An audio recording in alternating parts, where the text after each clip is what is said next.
आज हम लोग बात करने वाला है एक बहुत ही डिबेटेड टॉपिक के बारे में, जो कि है यूनिफॉर्म सिविल कोड और यूसीसी। आज हम इस वीडियो में जानने वाले हैं कि यूसीसी क्यों इतना ज़रूरी है और क्यों ये इतना कंट्रोवर्शियल टॉपिक है।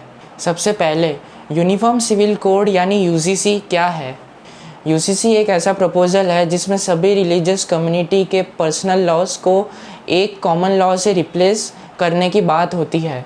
आर्टिकल 44 ऑफ इंडियन कॉन्स्टिट्यूशन कहता है कि स्टेट को यूनिफॉर्म सिविल कोड को एंश्योर करने की ज़रूरत है, लेकिन डायरेक्टिव प्रिंसिपल्स का हिस्सा होने के कारण ये लॉ एनफोर्सेबल नहीं है।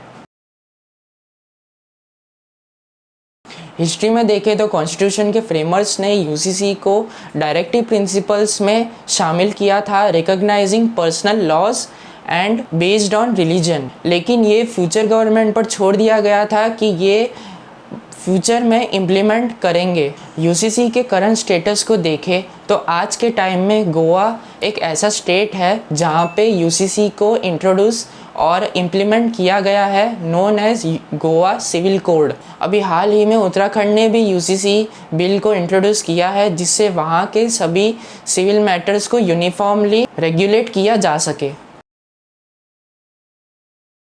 पहला है इक्वलिटी बिफोर लॉ। ये सभी सिटीजन्स को बराबर अधिकार और लीगल प्रोटेक्शन प्रोवाइड करेगा, भले ही उनका धर्म कोई भी हो। दूसरा है जेंडर जस्टिस। ये जेंडर बायसिस को एलिमिनेट करने में मदद करेगा जो पर्सनल लॉज में होती है, स्पेशली औरतों के खिलाफ। तीसरा पॉइंट है नेशनल इंटीग्रेशन। ये वन नेशन वन लॉ एकता और अनुशासन के आइडिया को प्रमोट करता है, लेकिन हर सिक्के के दो पहलू होते हैं। यूसीसी के अगेंस्ट भी आर्गुमेंट्स हैं।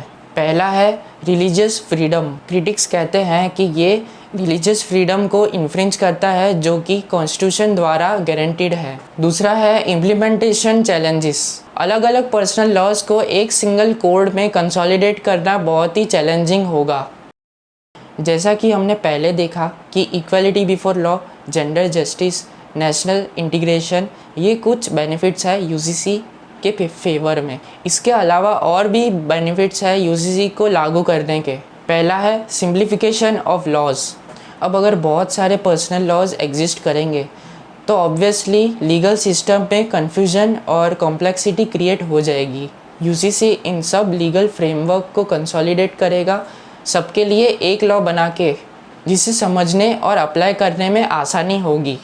तो दोस्तों, ये थी हमारी discussion about uniform civil code यानी यूसीसी के बारे में। हमने देखा कि यूसीसी क्यों इतना इम्पोर्टेंट है, और दूसरी बात यूसीसी क्यों इतना कंट्रोवर्शियल टॉपिक है इंडिया में। हर एक व्यू पॉइंट को रिस्पेक्ट करते हुए हम इस कॉम्प्लेक्स इशू को सॉल्व कर सकते हैं। आपको क्या लगता है, यूसीसी को इम्प्लीमेंट करना चाहिए या नहीं? कमेंट्स में अपने विचार ज़रूर शेयर करें।